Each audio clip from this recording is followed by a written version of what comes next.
we're the #1 obese nation in the world. The medical theory is that people are obese or overweight because they eat too much, they don't exercise enough. I mean, there's 2 fitness centers on every corner and every street now.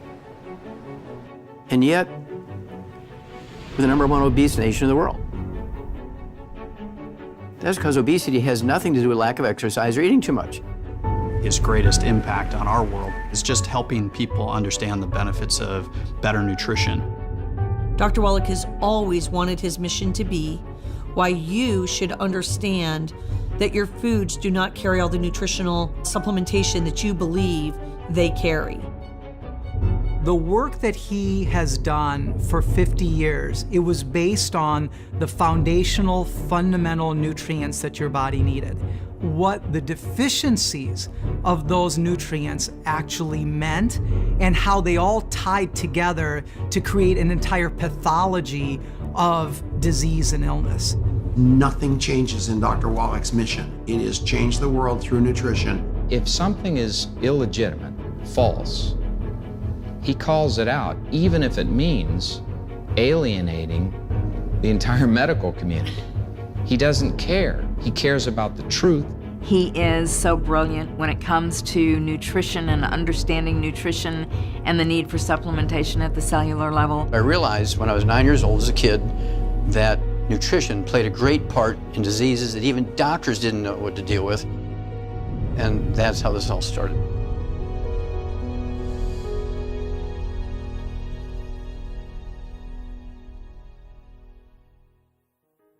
I had facial tics, little cramps in my face, and I'd squeak like a pig and make funny little noises. And it got worse and worse and worse. By the time I was 9 years old, I was truly disabled. And my mother took me to, quote, the best doctor. And she said, I can't find anything wrong with him. So the next day in school, everybody else went to lunch. I went to the library and I found a nursing book. So I just started in the index under A's and went through it, and it said it's a calcium deficiency. I had chores on the farm, including feeding some alfalfa pellets that were enriched to little bull calves, and I would read the little analysis tags on the back. And it had minerals, including calcium. And ran right to the barn and began to eat handfuls of these little alfalfa pellets myself. In 2 weeks' time, I was cured. And so when I was 9 years old, I knew there was something to nutrition. When I graduated high school, I went to the University of Missouri. I got accepted into veterinary school first try. And by 1961, I was doing graduate work in pathology, doing autopsies on animals, going for a PhD in pathology. He also studied comparative pathology, which meant comparing humans and animals and the pathology that they either shared or didn't share. And back then it was almost unheard of to be able to research back and forth between humans and animals and the things that they did share in terms of environmental impact, pollution, diseases. And in 1961, I ran into the first recognized mass die-off in pollution in America. I'm only 21 years old, I'm a graduate student. I recognized it, did all the chemistries, got it prepared for publication, and got it published. I gave Marlon Perkins, the old Mutual Omaha Wild Kingdom show, a copy of it. Because I had worked for him. He was a good friend and a mentor. Marlon Perkins was, at that time, the zoo director of the St. Louis Zoo, and he mentored my father and helped him get into veterinary school. Because of his pathology and his veterinarian, he had a different way of looking at challenges that the average person didn't. That whole chronicle of education is very, very important to understand, because once you understand that, then you understand why he talks about what he talks about. I need you to go to Africa and the White Rhino Conservation Project. And the African Elephant Conservation Project, I don't know how long it's going to take. They're rapidly disappearing because land was being gobbled up for farming and ranching, and they require a lot of land for food. I went to South Africa on that project at the Shlushlui and Umfolozi Game Reserve. Now, you have to figure out how to tranquilize these things. Put the darts together, and we kind of crawled through the grass. I had to be within 10 yards to these 6,500-pound rhino that want to kill you. And so I figured if I shot him in the rump, I could get him to run away, as opposed to shooting him in the front, then they charge you. I spent 2 years on that project, caught over 200 white rhino, about 50 black rhino, and over 100 African elephants.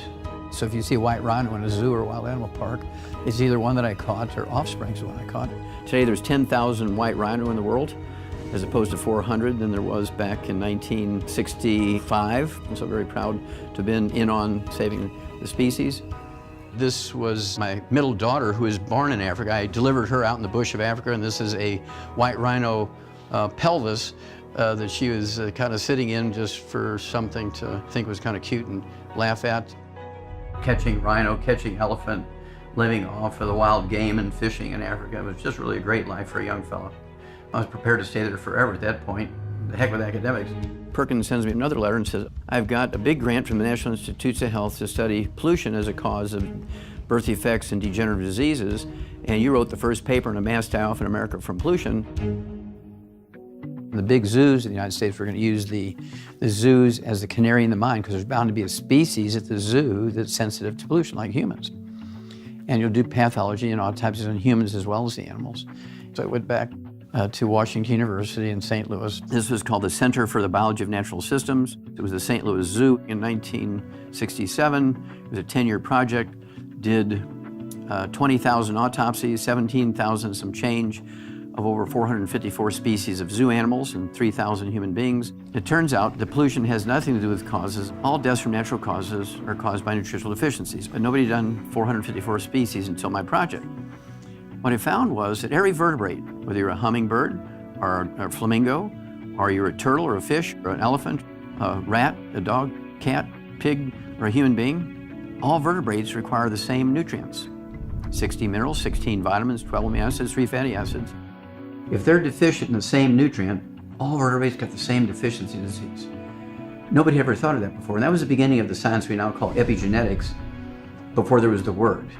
These 20,000 autopsies and all these chemistries and slides went into a 1,200-page book that sold for $140 back then. It had never been a book like it before. The disease of exotic animals, of course, is one of my great treasures because it represented the 10 years of actual work. It was in the Smithsonian Institute as a national treasure. Back then, zoos did not have full-time zoo veterinarians, and so my father trained the first full-time zoo veterinarian at the St. Louis Zoo, Dr. Bover, who my father and Dr. Bover later wrote the book Diseases of Exotic Animals together. And my father's whole idea was to create an information clearinghouse. That was the very first book ever written to be shared by zoos and vets all over the country. This is before computers. This is before the web. But I moved to Chicago and worked as a pathologist at the Brookfield Zoo and Lincoln Park Zoo, the Shedd Aquarium. Moved from there to the Jacksonville Zoo and the Memphis Zoos as a pathologist. My father's impact in terms of helping animals and his passion around zoos was expanding on the idea of open-air zoos. In the early 1900s into the mid-1900s, zoos were really places that had cages and caged animals. My father's work and impact had a lot to do with creating these open-air zoos, which you see today. A great example of that is the San Diego Wild Animal Park, where the animals roam free and where the animals didn't know they were actually caged. Growing up with my father obviously was interesting. You know, as a young boy, we would move from city to city and initially zoo to zoo. I kind of thought it was normal. I thought everybody grew up in zoos. You know, I kind of had free reign and free run, a variety of zoos. I knew everybody knew me. I was, this young little kid, Dr. Wallach's son. And so it was fun growing up, around the zoos. I was approached to go to Atlanta, Georgia and work at the Yerkes Primate Center with the primate colony there that NASA was working with to send monkeys into space and so forth. Marlon Perkins put my father on this path early on. That's ultimately what led to my father making the discovery many, many years later of cystic fibrosis, working as an assistant pathologist at the Yerkes Primate Center, doing research on primates in particular to further human science and human health. And ultimately, that's what changed my father's direction really towards human health. There was always that piece behind me looking for more information. Yerkes had many, many things. There's 5 of these regional primate centers scattered around the United States. In this particular one in Atlanta, Georgia, the Yerkes Regional Primate Center was being used to train and raise monkeys for NASA, for space travel. And again, it was my first year there. It was wintertime. All the people who'd been there for 15, 20 years left for the holidays. I'm the new guy on the block. I get left there by myself. Here it comes. I get a 6-month-old baby monkey. Came from a colony of 25 baby monkeys, all with different mothers and fathers, so they're not genetically related whatsoever. For 6 years, before that monkey died, every month, the parents, the mother and father of each of these baby monkeys, they would take a blood sample and put it in the freezer. So I had 6 years worth of monthly blood samples from the parents of these 25 monkeys. I mean, how perfect is that? Did everything, found the one nutrient that was missing. Hadn't been missing in the other ones before this group, but after this group, that nutrient was missing. That's why these monkeys got cystic fibrosis. It's the first non-human case of cystic fibrosis ever diagnosed in a primate, or any animal for that matter. I mean, I was excited because this is really going to help us with research to help kids with cystic fibrosis. So I had this paper all ready to go, had all the data. I had all my microscopic pictures. I had all the chemistries that I'd done, all those saved blood samples. I had the biopsies from the 24 living ones. I got it all prepared. I'm so excited. I took it to the head of the Yerkes Primate Center, and then I took it to the head of the medical school at the Emory University there. I said, I'm ready for publication here. I want you to review everything. And they fired me because they said, oh, it's a false series. When my father discovered this case of cystic fibrosis, anything to do with animal research was a hot potato, and anything to do with primate research was an extra, hot potato. And my father's discovery and belief back then, which is the same today, is that what led to the death of that infant monkey and led to cystic fibrosis occurring in that monkey was a nutritional deficiency. They didn't know what they didn't know, and they were feeding them a traditional diet of monkey biscuits and saturated oils and things like that. And my father's point was that the monkey in question and others were deficient in key nutrients, selenium being one of them, vitamin E and riboflavin being others. Information is power. He wanted the world to know this information. They wanted to keep that quiet, and so, or it seemed. My father was willing to tell anybody. He was driving the media attention to get this message out, to get the story out, to get the information out. Wallach claims he discovered cystic fibrosis in the organs of a dead monkey while working 2 years ago here at the Yerkes Primate Research Center in Atlanta. Proper selenium levels in her diet, we can, if we're correct, then we'll be able to prevent what is called cystic fibrosis. So is he a radical rebel with a cause? Without a doubt, and he's the best one at it. Dr. Wallach has really put himself in a position to take on a lot of arrows. He wasn't worried about popularity. He wasn't worried about what other people thought. What he was most concerned about is how he could impact people and do the right thing and just simply tell the truth. He has this belief and this knowledge, 50 years of scientific research. And I already know for sure, I don't care if he gets knocked down another 20 times. He will get up that 21st time. I've seen my father deal with a lot of blows that would cause most people to just curl up in a ball and quit. When he discovered this case of cystic fibrosis, he had 4 kids, and my father was married to my first stepmother, and she wound up dying at that time of non-Hodgkin's lymphoma. It was devastating to him. He made this major discovery, and he was excited and then fired it for it.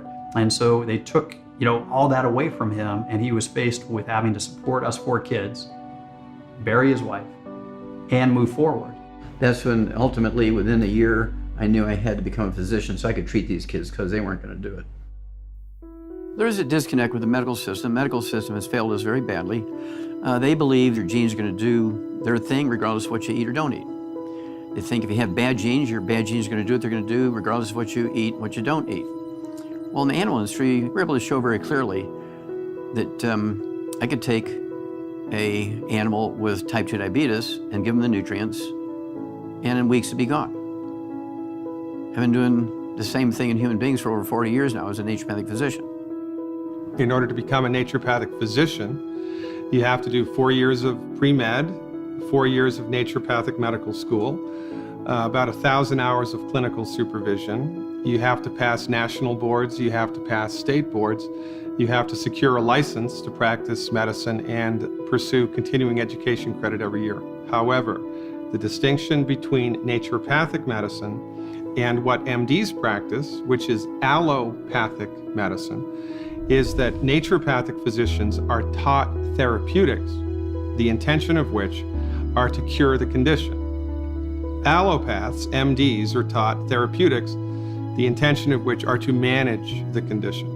Most naturopaths, we focus on the body as a healing machine and recognize that if you give it the all-natural materials it needs, the herbals that it needs, and you take away from the body those things that are bad, that impact ill health, those are the things that we need to do to maintain good health. Your body's a fantastic healing machine. Let's give it the raw materials it needs. Your body knows how to fix itself, it wants to fix itself, it's trying to fix itself, and it's the holistic physician's job to support that.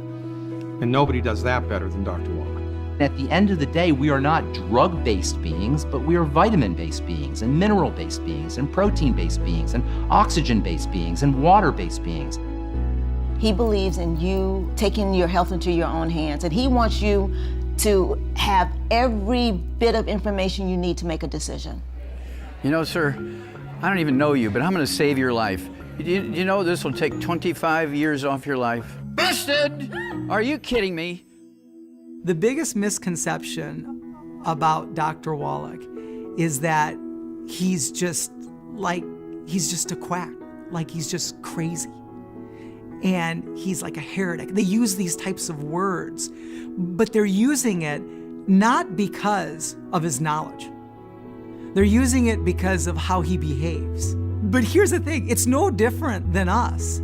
It's just that most of us, meaning 99.9999% of us, don't have a sense of purpose and mission like he does. And you want him that way, because the greatest leaders of this world have been that way. And they have been the ones who has been able to transform society and made an impact.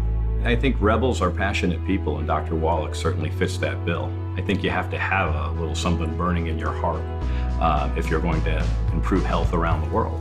His thought process is so forward that people sometimes think it's a little insane what he's saying, or that there isn't truth to what he's saying. But he proves everything with research. If people took time to really understand, then they would see how simple his message is and how much common sense there is in it. The first time I met Dr. Wallach, I really didn't understand him. I didn't know how to take him. And because I had never been involved with a person like that who was sincerely passionate about what he did. He's only seen as this man who's on a mission, traveling 350 days a year.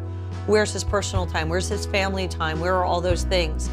But we make those moments count when he is home.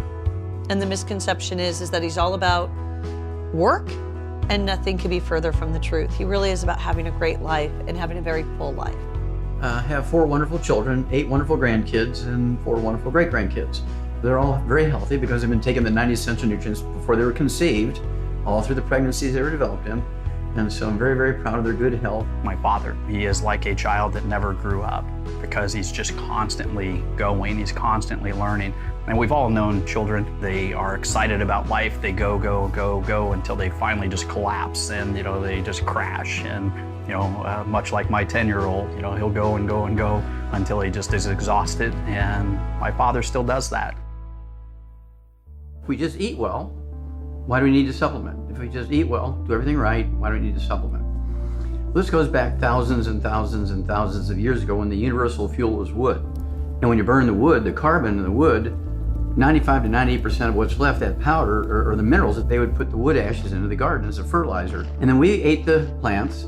Unknowingly, we were getting supplemental minerals by fertilizing with wood ashes. Well, this went on until 3 o'clock in the afternoon, Monday, September 4th, 1882. Thomas Edison pulled the switch on the first commercial electric generating plant. Within 10 years, every town, every municipality, and every city in the industrialized world converted from wood as the universal fuel to electricity. But they didn't know they were getting their nutritional minerals from the wood ashes. How many minerals are left over every morning when you fuel your home with electricity? 0.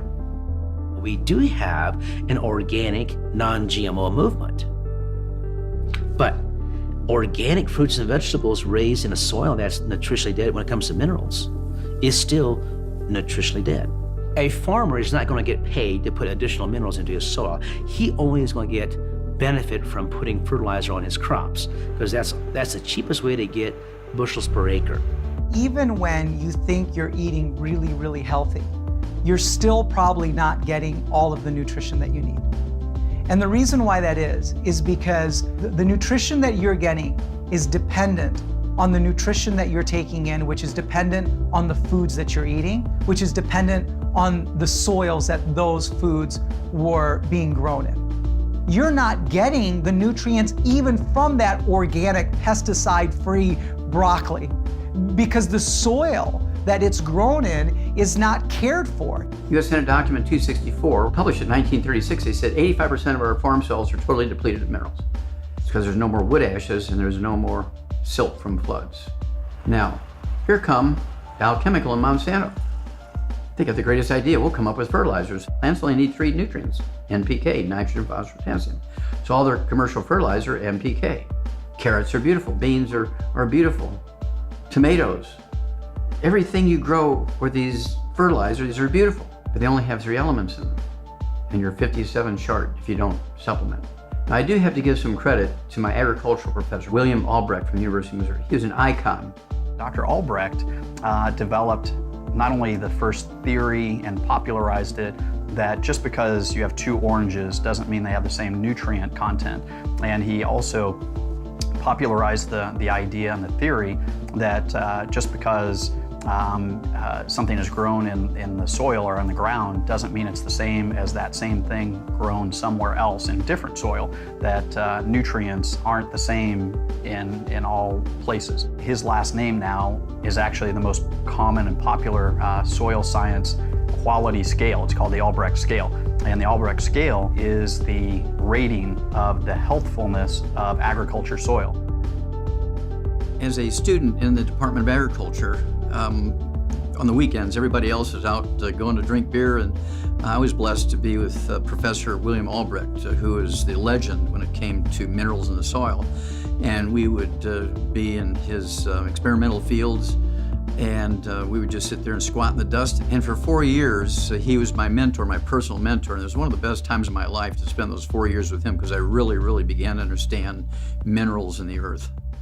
Dr. Wallach's brilliant insight was he noticed because of the way we farm, because of processing, because of soil depletion, we weren't getting the micronutrients to channel all that energy into the right chemical reactions. So we were functionally the starving obese.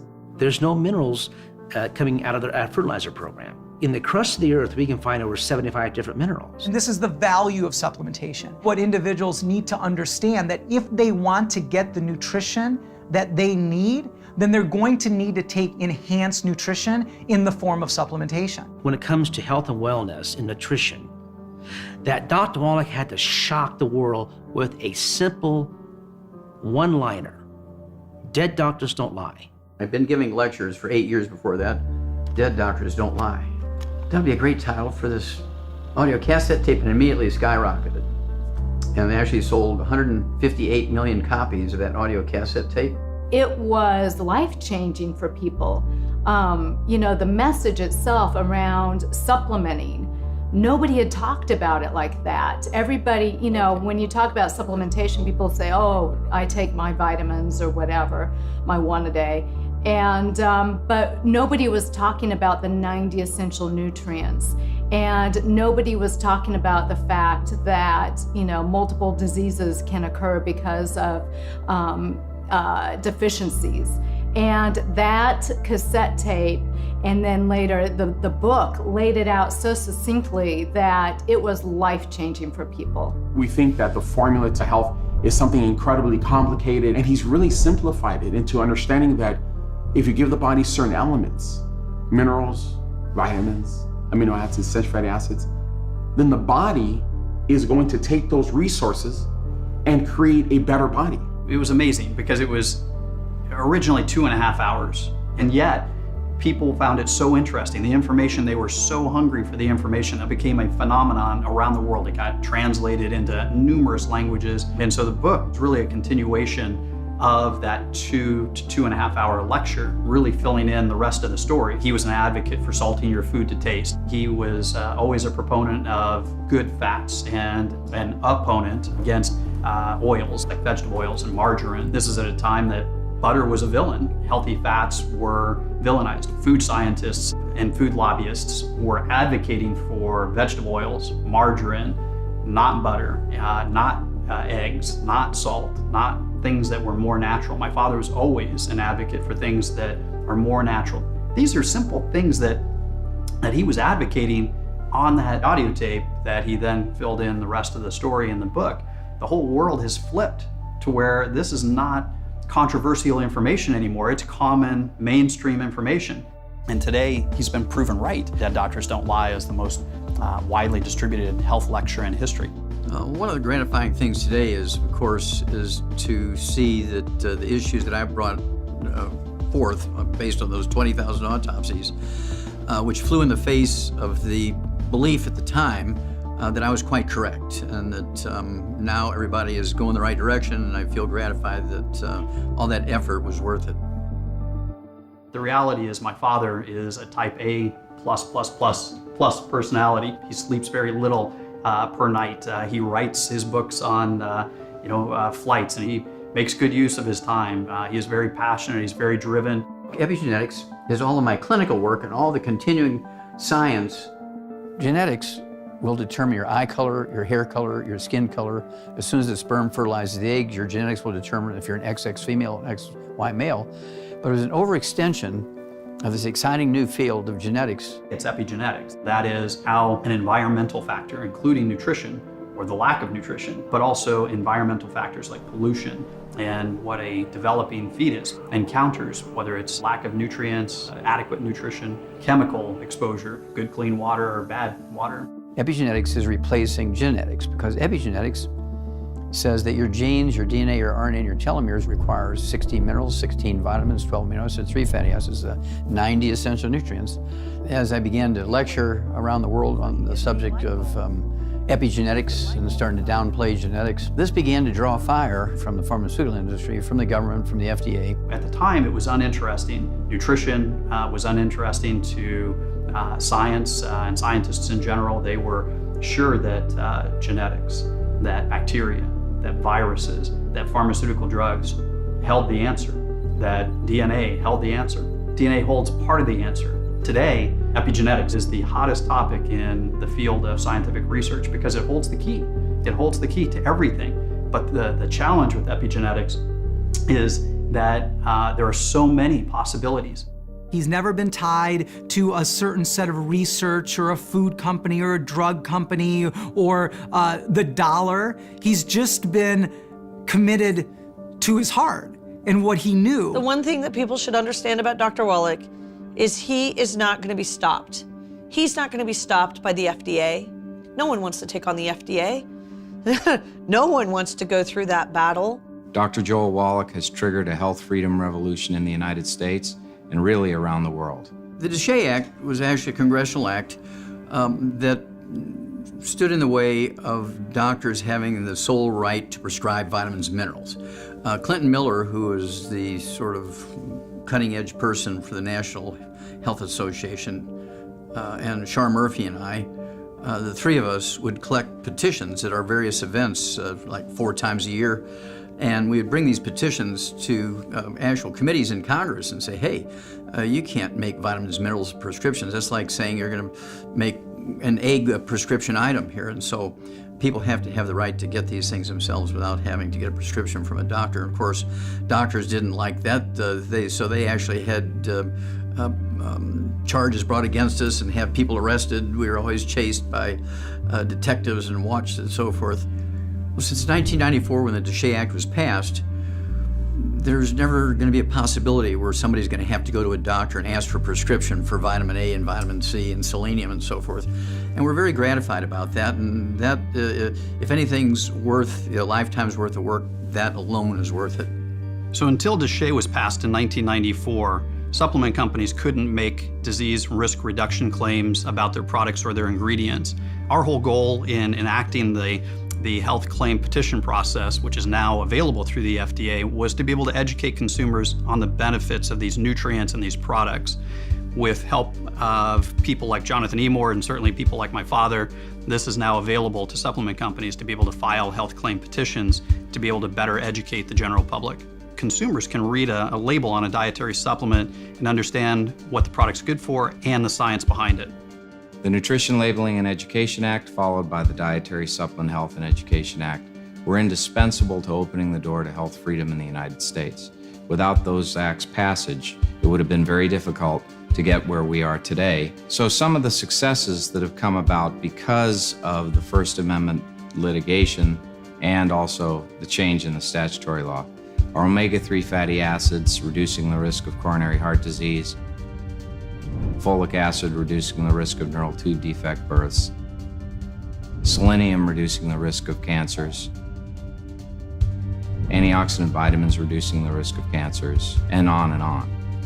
So since the victory in Pearson versus Shalala, where we were allowed for the first time in American history to communicate the information that folic acid reduces the risk of neural tube defect births when in supplement form, the incidence of neural tube defect births in this country has gone way down. So when you submit the information around a health claim petition, it's not a simple process. It's very detailed. You have to accumulate all of the known science, the good, the science that doesn't necessarily support your claim, and the neutral science associated with the nutrients that you're submitting the claims for. Ultimately, we wound up working with Dr. Gerhard Schrauser, a longtime mentor of my father's, the most notable and accomplished author and researcher of selenium information and research. We also, at the FDA's request, sent Dr. Philip Wenger, another professor very knowledgeable in trace elements, selenium in particular, as well as Jonathan Emord, to the FDA to educate them on the benefits of selenium and the science associated with the claims that we had submitted. Ultimately, the FDA approved our health claim petition and the associated claims, such as selenium may produce an anti-carcinogenic effect in the body and may reduce the risk of certain cancers. If there weren't Dr. Joel Wallach, for example, we would not have been able to produce these results. It takes a person who is a firebrand like Wallach to explode the barriers, blow them up, get them out of the way, because he's insistent on our rights. He's insistent on gaining freedom that will allow us to communicate this life-saving information. So once a health claim petition is authorized, we don't get to patent that information, we don't get to trademark that information. It's available to any company that has that particular nutrient in their products, and the whole goal was to educate the general public. It was not to patent that information or copyright it. It was to make it available to the general public and to help everybody with their health through that process. Our government and the medical system says our children will be the first generation of Americans that do not live as long as their parents. What a terrible projection. And of course, I'm not going to allow that to happen. We'll work day and night, we will work our fingernails off, but we're not going to let that happen. Doc has been fighting these types of battles throughout his career. One of the covers of Time had 2 fried eggs and bacon and a frowny face. And the whole message was do not eat eggs, do not eat butter, and it was this big move to margarine. And Doc, of course, in that same time was like putting the stop sign up saying, no, no, no, no, we eat eggs. In fact, we eat a lot of them. We eat butter. We don't eat margarine. And he's fighting that fight. People thought he was insane because the whole world, and heck, the cover of Time, was chatting about, no, no, no, this is the message. And here he is swimming upstream again, 20-something years. And on the cover of Time, the eggs are back on. It's a smiley face now, and we're supposed to be eating butter, and it's not contributing to heart disease. What gives him that unique perspective, and had the opportunity to do thousands of autopsies on animals.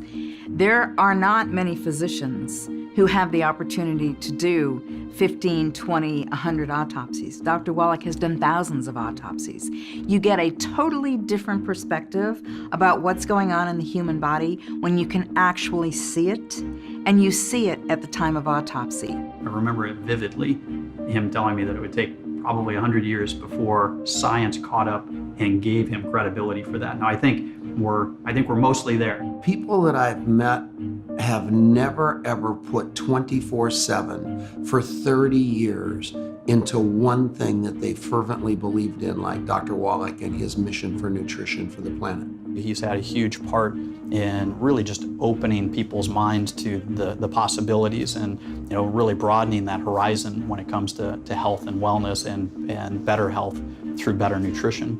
Things where he was getting fired for 30 years ago, now he's winning awards for. Receiving that Klaus Schwarz Award was a justification and a support of my findings, which is an award given to health professionals who do very unique work in trace element research. And I was the first naturopathic physician to get it. Usually it's been given to medical doctors who were medical doctors and PhD in either biochemistry or pathology. Here's the experts in biochemistry of the world saying my findings were not only correct, but useful. Dr. Wallach's work was said to be a joke and that he didn't know what he was talking about. Now the United Nations is inviting him to speak and they're validating what he's saying. There's a philosopher named Arthur Schopenhauer, and he's famous for saying all new ideas are first ridiculed, then fought, and then accepted. He is on a mission, and he has this vision of exactly how it needs to be. He doesn't change. It's always, who can we help? How can we help them? Dr. Wallach, he still does 300 lectures out of the year, does typically 5 days a week, 2 hours of radio. When he's doing this radio show, he's typically sitting in a hotel room on the telephone with a headset, and it's all coming out of his head. He doesn't have someone feeding him answers like there's other people out there saying, this is the answers you should go. I don't think people realize that. They all think, oh, he's looking in a book or something like that. No, it's just his knowledge. I have seen this guy in the course of one day do 4 hours of live radio, 2 hours of television interviews, a 3-hour seminar, travel 2 hours in the car, and be on the phone every minute talking to people that called him on the cell phone to ask him about a particular malady that somebody they knew were dealing with. This guy is 24/7 committed to human beings. Our bodies are designed to maintain health. Healthy is normal. People forget that a healthy state is a normal state. Everybody always thinks that it's so difficult or it's so complex or you have to be so perfect. It doesn't take much for you to be nutritionally sound, but what it does take is it takes consistency. I believe that the human being has the capacity to live well beyond 120.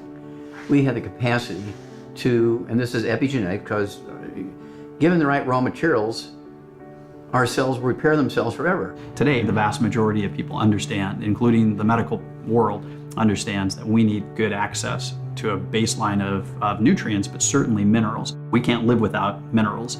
Humans would cease to exist if we had no access to minerals. It became that message that we need to supplement, and for them to understand that our farming practices, our environmental and ecological practices have negatively affected our access to just the basic nutrition. This is where my father's 90 essential nutrients message comes from, is that it's a baseline of trace minerals, including ultra trace minerals. So really a baseline of ultra trace, trace, and major minerals is the key. That's the foundation. You can't build a house that's gonna last without a good foundation. You can't build a great human body without a baseline of minerals. So I go around and give lectures all over the world. People every month come up to me and tell me how I saved their lives, how the information saved their mother, how it saved their kids. You cannot pay for that.